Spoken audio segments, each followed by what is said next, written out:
Salam alaikum mesdames, j'espère que vous allez bien. Aujourd'hui, nous allons parler d'une thématique super importante, les enfants dans le cadre du divorce. En tant que maman solo, très souvent, ce qui revient, c'est la difficulté d'accompagner ses enfants dans ce cadre-là et surtout ses émotions et toutes les représentations qu'on a autour de notre enfant lorsqu'on traverse l'épreuve du divorce. Donc là, je vais partager mon écran et je vais vous montrer mon petit PowerPoint. Donc, comment accompagner son enfant après une séparation?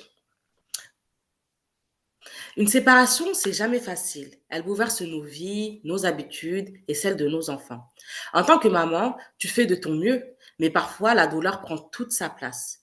Aujourd'hui, je veux te partager les besoins essentiels de ton enfant pour l'aider à traverser cette épreuve avec douceur, sérénité et amour.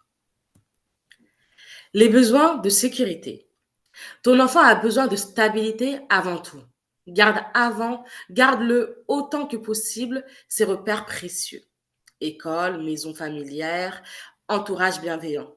Même si toi-même tu ressens le besoin de changement, lui, il a besoin de se sentir en sécurité, dans un monde qu'il connaît, dans un cadre qu'il connaît, qui pour lui, il a besoin en fait. Un enfant, il a besoin de repères, d'accord? Ces petits repères quotidiens, ça devient des ancrages qui lui permettent d'être rassuré quand il a des tempêtes émotionnelles, comme on dit actuellement, quand il se sent pas bien, quand il a besoin de pleurer, etc. Il a besoin de se sentir dans un lieu sécur et il a besoin d'avoir ses repères. Donc, deuxièmement, un enfant, il a juste besoin d'un amour inconditionnel de ses deux parents. Donc, il faut le rassurer constamment, lui dire que papa et maman, ils sont là. Et, c'est pas parce qu'ils sont plus ensemble qu'ils ne l'aiment plus. Parce que l'enfant, très souvent, et pour eux, hein, c'est le personnage principal. Hein, pour eux, s'il y a quelque chose qui va pas entre ses parents, c'est à cause de lui. Donc, l'idée, c'est vraiment de le rassurer dans ce sens-là. Donc, vous pouvez lui dire, papa et maman ne sont plus ensemble, mais jamais cela ne changera l'amour que nous avons pour toi. Ça, c'est vraiment super important.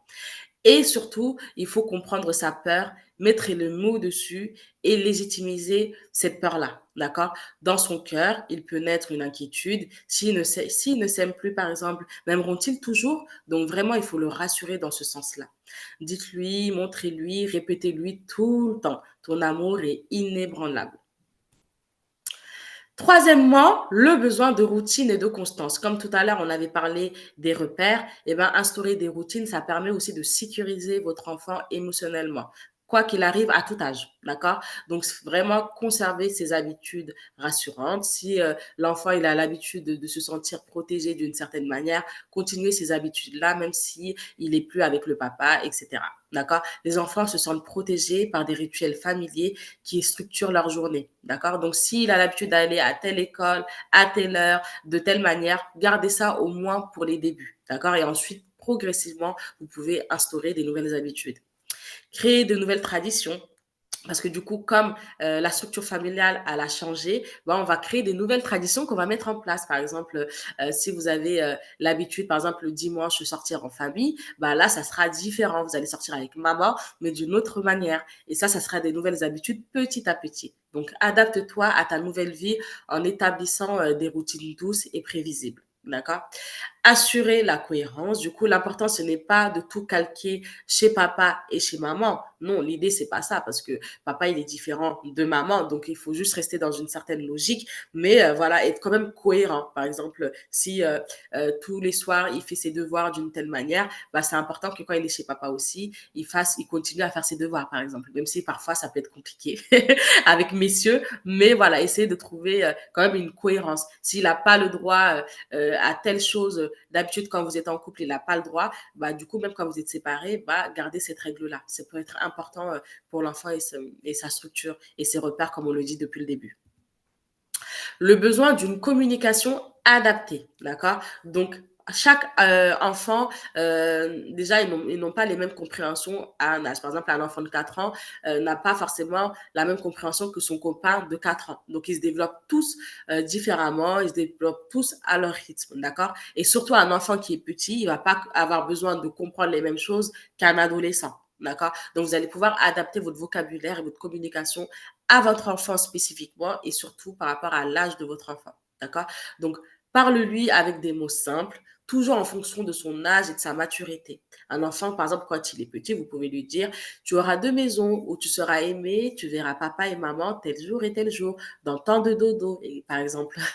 Et les adolescents, du coup, il faut ouvrir vraiment un dialogue sincère. Il faut vraiment rien lui cacher parce que les enfants, surtout ados, ils savent quand vous leur cachez des choses. Donc, soyez vraiment sincères. Répondez à ces questions sans jamais l'impliquer dans les conflits entre les adultes. Voilà, c'est pas parce que vous êtes en colère contre son père que vous allez jouer sur ça pour pouvoir, voilà, avoir un peu plus de points de votre côté. Je sais que c'est tentant, mesdames, mais vraiment, vraiment, restez concentrés par rapport à ça. Et surtout, s'il a des questions, répondez-lui sincèrement. Et s'il y a des choses qui sont trop intimes et que vous voulez pas lui dire tout de suite, vous lui dites, bon voilà, quand tu auras tel âge, eh ben, je te le dirai. D'accord? Mais vraiment, ne lui cachez rien. Et si vous êtes triste, si vous avez des émotions qui vous dépassent, dites-le vraiment à vos enfants. Donc, souvenez-vous, vos enfants, c'est pas le médiateur entre les deux parents. Préservez leur innocence, s'il vous plaît.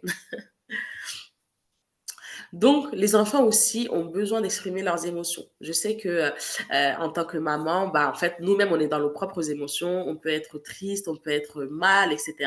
Mais sachez que vos enfants aussi traversent des émotions qui peuvent être différentes des vôtres. Par exemple, aujourd'hui, vous pouvez être en colère, mais votre enfant, il ressent de la tristesse. Demain, vous pouvez ressentir du dégoût. Votre enfant, il ressent de la colère, etc. Donc, observez beaucoup votre enfant et surtout, si votre enfant, il a besoin de pleurer, laissez-le pleurer. S'il a besoin d'être en colère et se fâcher, laissez-le se fâcher et posez toutes les questions que vous avez pour mieux comprendre l'émotion de l'enfant, d'accord? Et surtout légitimiser cette émotion. Par exemple, s'il est triste, vous lui dites, bah, tu as le droit d'être triste aujourd'hui, je comprends que tu sois triste, tu es triste parce que ta vie, elle change, papa et maman n'habitent plus ensemble, etc., etc. D'accord? Et ça, c'est si nécessaire, évidemment. Si votre enfant ne ressent pas cette émotion-là, il n'y a pas besoin d'aller lui rajouter ça. Donc voilà, ne cherchez pas toujours à consoler l'enfant ou à l'étouffer ou à qu'il n'exprime pas son émotion, justement. Que ce soit l'enfant ou l'adulte d'ailleurs, les émotions sont là pour passer des messages et sont là pour être sorties. Une émotion, c'est une énergie qui circule dans votre corps et elle a besoin d'être évacuée. Si ça reste en vous, ça crée des traumas, ça crée des douleurs, ça peut créer des maladies, etc. Donc vraiment, évacuez les émotions, s'il vous plaît. Et accueillez les mots de l'enfant. Voilà, avec bienveillance. Je comprends ce que tu ressens et voilà, comment je peux t'aider, etc.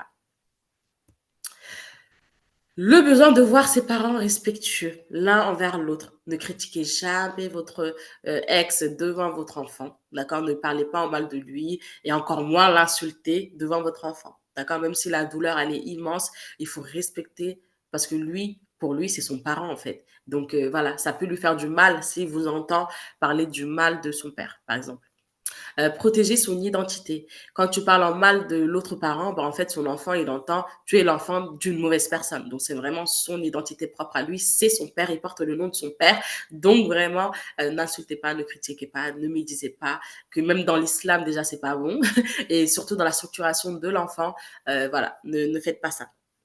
Offre-lui ce cadeau, parlez toujours avec respect. Ce n'est pas juste votre ex, hein, c'est le père de votre enfant et c'est bon pour sa construction et l'harmonisation de votre enfant. Donc, message d'espoir, les femmes, mesdames, un grand message d'espoir. On est toutes mamans, on aime nos enfants inconditionnellement. Déjà, ça, c'est vraiment douloureux pour une femme de se dire, bah, mon enfant, il ne grandira pas dans la structure familiale que j'avais espérée. Et là, c'est une nouvelle vie qui s'annonce à vous. Donc, rappelez-vous, Allah, c'est le protecteur des cœurs.